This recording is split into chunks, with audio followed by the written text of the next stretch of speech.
And like this course is going to have primarily the contents that I have already shared with you. So this is going to be complete details about like Dpf partition we are going to see.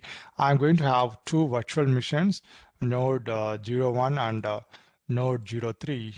So on which I'm going to set up two physical things, and like total I'm going to have four nodes kind of thing. So I'm going to show how to install Db2 within the database partitioning feature, and then how we are going to create different IDs over there, and what are the different SSH setup that we needed as part of DPF, and then we are going to see after we have the software and after we have the SSH connectivity, then we are going to create the instance, and then within the instance we are going to edit something called as db2 node.cfg, and what is these values and everything we are going to see. And then we are going to have four nodes primarily for DPF setup, and two are logical to each server and two are the physical servers kind of thing. And we are going to set what are the db2 all and start, and we are going to create a sample database, and then we are going to tweak something within the sample database, and then we are going to create our own database. And within the database, like we are going to see what is the database partitioning group, and within that what are the different how we are going to associate the partitioning group to table space and the buffer pool. And then we are going to see how to create a normal database object within the partition environment, and what is the difference between single partition to multi-partition kind of thing. So we'll see that, and then we'll see what are the different db2 all and RA commands that are very specific to DPF environment.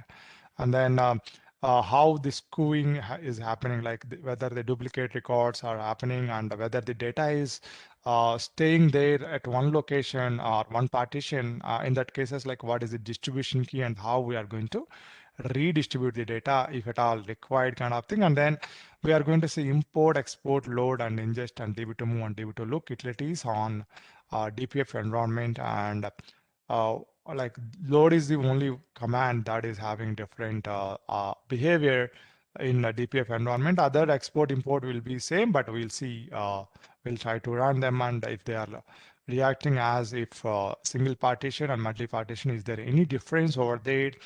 And then load is going to, we are going to concentrate more on the load when it comes to data movement utilities. Load is behaves little bit differently in partitioning feature. So we are going to see that, and then we are going to see what are the different scenarios, how we can back up different nodes, and how we are going to perform the restoration within the database. So that we are going to see, and then visualizing the explain plan, and then db2 advice to do performance tuning and a redistribute process. If at all we need to scale up, that means like if I am going to add one more node, it could be logical or physical server itself, and how the process is going to be, that we usually call in real time scale up or scaling down.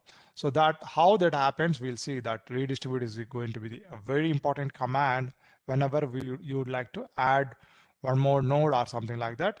And what is the security is most of the cases like it is very much same, but we'll see what is there any differences uh, from normal DB2 kind of thing. And then locking and monitoring is also going to be very critical, that we have to learn different options. Like the tools that we are going to use are very much same, but we are going to see the options that are very specific to database partitioning that will enable us to have a deeper insight into DPF. And what are the disaster recovery options available for DPF, as HADR is not supported for database partitioning environments.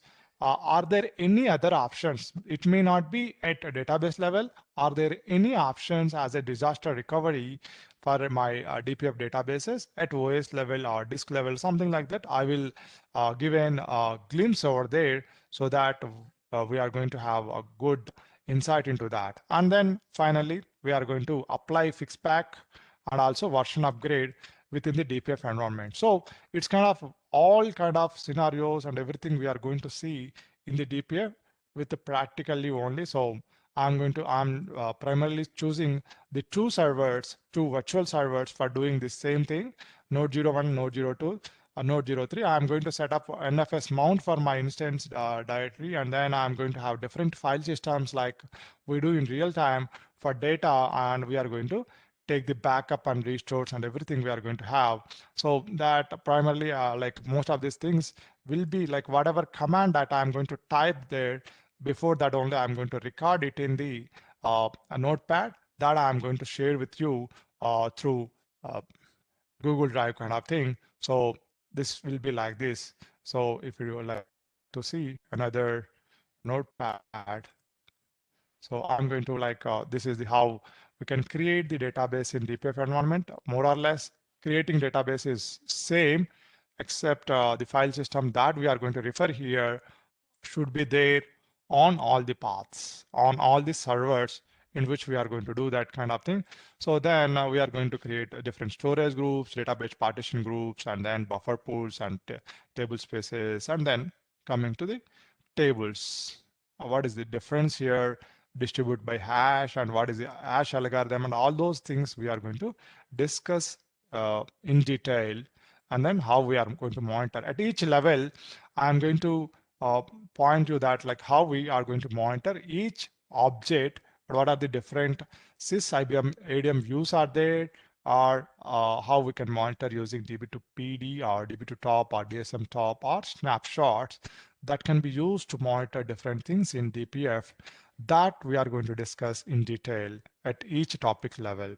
And if it comes to backup and recovery, which is going to be very different from normal thing. So we'll see how the backup can be triggered in a DPF environment. If you are having different paths altogether on each node, then we are going to have a different mechanism. And if you are going to have similar paths on all the nodes, or if you are going to do to the TSM, then we can have a single command to do that. By using on all partition is going to valid if you are having same path there on all the nodes, or if you are going to use TSM, then you can use this command. Else we are going to use db2 underscore all of initially for the catalog node, and then for non-catalog nodes. We'll discuss what is catalog node, what is non-catalog nodes.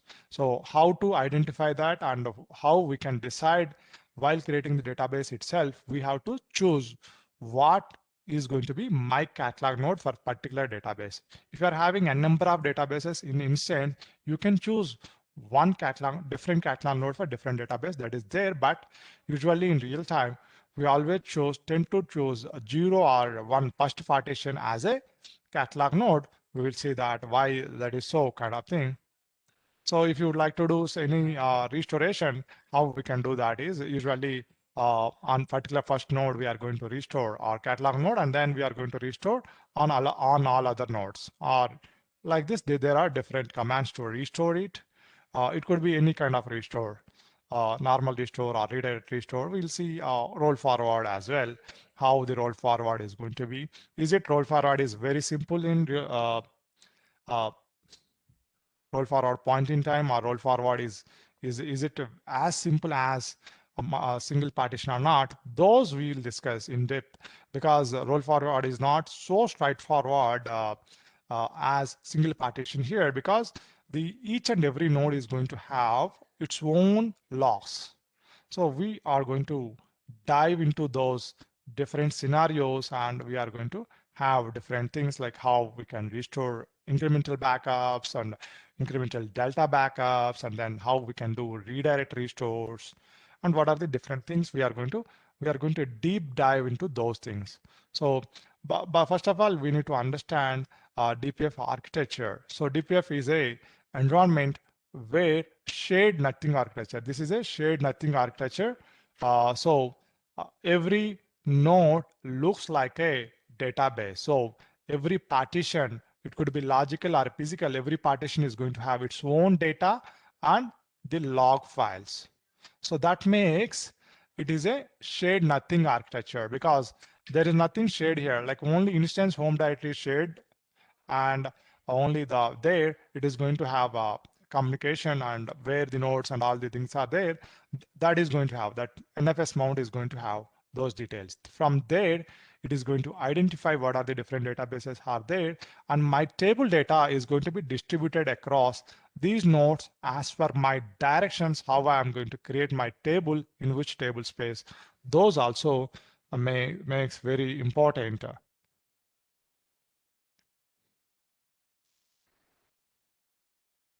So that's the very brief thing that we are going to discuss about DPF. Anybody is having any doubts about this DPF content that we are going to have in our advanced DBA course?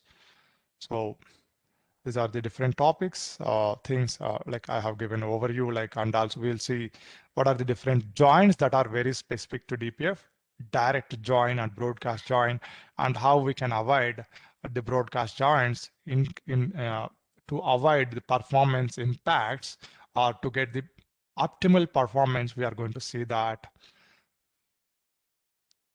So there are something replicated MQTs are very specific to this. We'll see different objects like normal tables we'll see, and then MDC tables, range partition tables, and also we'll see something called as materialized query tables in DPF environment, which are very frequently used in all data warehouse DB2 databases. So we'll see those, and then load scenarios, row store, roll forward, and monitoring. Rebuilding, and we'll see all those scenarios. And along with that, I'm going to show how we are going to set up HADR between two servers. That is not on a DPF partition, it is on single partition, and we are going to set up TSA over there.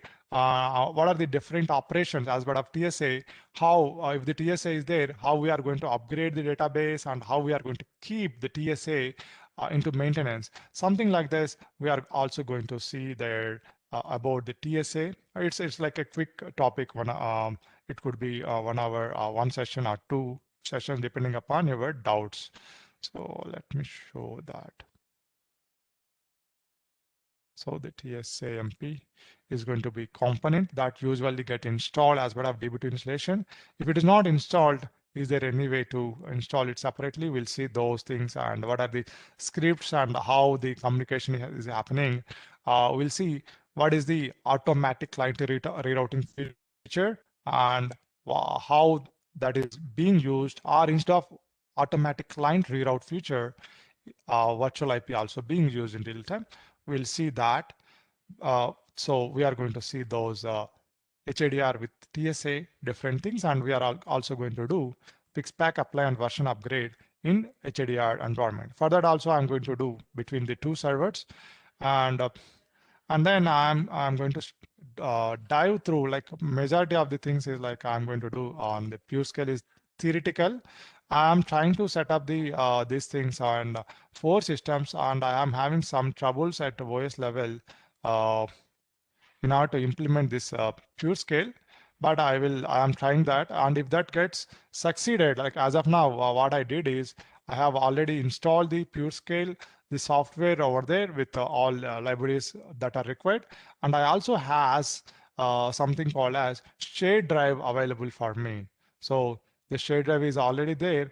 Only thing that I'm going to do this once my instance is set up and everything is good. So during that, I'm having some NTP, like all the servers that are going to be part of the pure scale need to have something like network time protocol syncing to one of the source. So the time of these 3 servers should be synced together.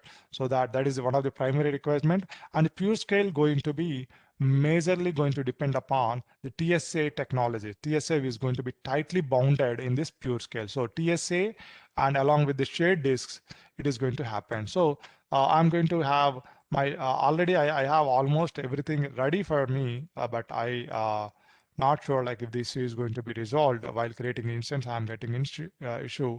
So if that gets resolved, I will show the pure scale in practical as well. If not, then I'm going to dive through this theoreticals only with all kind of scenarios, how and what is the difference between. Uh, so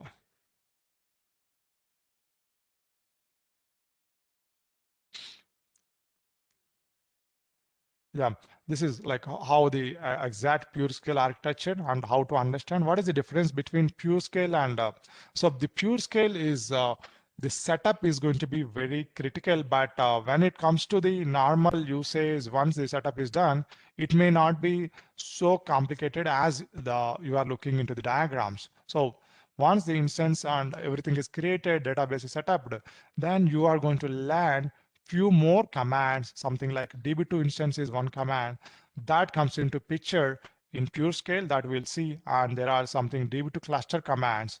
Only those are the two commands that will come into picture.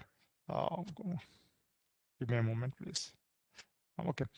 Uh, those two will come into picture. So we'll see what are those and what are the components that are there in PureScale as well. TSAMP is one of them, and uh, GPFS is a shared cluster file system, is of IBM. It's a proprietary general parallel file system. We'll see that and how we are going to do cluster administration using db2 cluster commands. So those we'll see, and but by default, creating the database objects and creating the table space or database is going to be very much similar. Only thing is here in PureScale, what we are going to have is each node is going to have its own logs and logs. So that we'll discuss in deep, and then we are going to see different commands and how the archive logging happens. And as the logs also different for different node, how those are going to be matched while we are going to do roll forward operation that we'll discuss.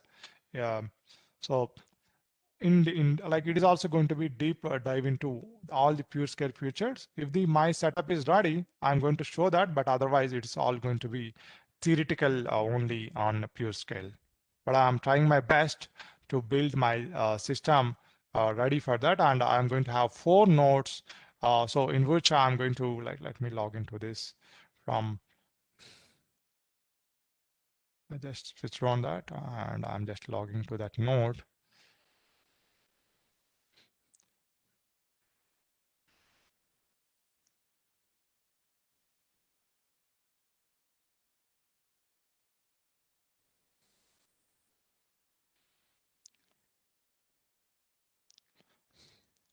So whatever 4 servers I'm going to have on this setup, those are all should be having passwordless communication for the root. So that is one of the primary requisites, and I'm going to have something called as shared disk. I'm using here CZ mechanisms to have a SAN driver kind of thing. CZ, SCSI is a CZ that I am using to have a real-time SAN kind of technology. So that I have already hosted on the different 4 servers. So that is going to be like I'm using Node 01 as a only my SAN server, and it is going to be from where I'm going to do all the operations. I already installed the Db2 software, which is of pure scale kind of thing with pure scale enabled. I will show installation thing. I will show and how to create instance. Also, I can show. Uh, uh, it is a second thing whether it is going to be successful or not. Give me a moment. I'm getting some call.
Yeah, sorry.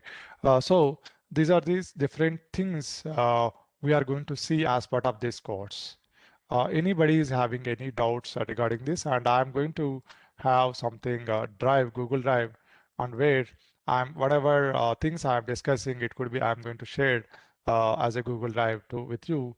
It could be pure scale or it could be DPF or anything. I'm going to share you whatever command that I'm typing. Every day I'm going to upload them and I am going to share with you. Uh, and this is the thing. And coming to course fee about this one, it's like it is 20,000. So and it is going to be duration like as expected is like 30 classes would be the duration for this course. So depending upon your doubts and how the session goes, it may go beyond that also. So it's not only limited like I'm going to complete with hurry, something like that. And it is going to be uh, very clear with all examples and all practicals that we are going to DPF and TSA will be going to be very practical. And as I told, Db2 pure scale, it may or it may not be practical, but theoretically I am going to give everything as I promised in this here. So if anybody is having any doubts about this course or anything, and the course is going to start on 22 onwards from 6 to 7 a.m. So this is going to be course timing for this. Uh, if you are interested, then just ping me in WhatsApp or mail, send me mail on these numbers. So I'll get back to you. And if you have any doubts, so once you are registered and I'm going to send, if you are interested, please send mail or WhatsApp me or call me on these things so that I will provide you the further link for joining the class from 22 onwards. I hope I am clear about what tools I'm going to use and what the things I'm going to share with you and what will be the course main objective. And the prerequisite is to have like you just need to have at least basic understanding of single partition environment. Without that, it may not be easy for you to understand all these concepts. So the prerequisite is you need to know at least what is Db2 and how the single partition environment is going to work. So if I'm going back again and I'm going to spend some more time on the single partition and it is going to kind of distract our main objective of learning the advanced things here. So instead of like I will be mostly concentrating on advanced thing, maybe like whatever object we are going to see, I will just iterate what is the table space and what is buffer pool in a few words, and then we are going to create them.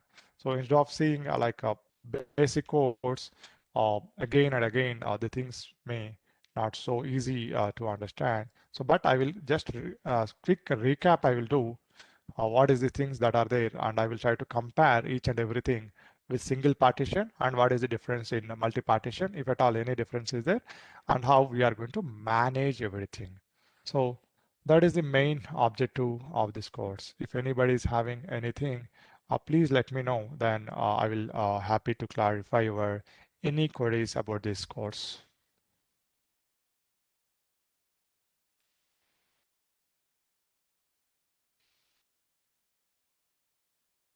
Okay, that's the demo about this course. And if you would like to join, please WhatsApp or anything, any doubts. Thank you, Anna. Yeah. Connect అవుతాను. Okay, sure. Sure. Thank you very much and have a nice day. We'll meet on 22. Yeah, thanks, Anna.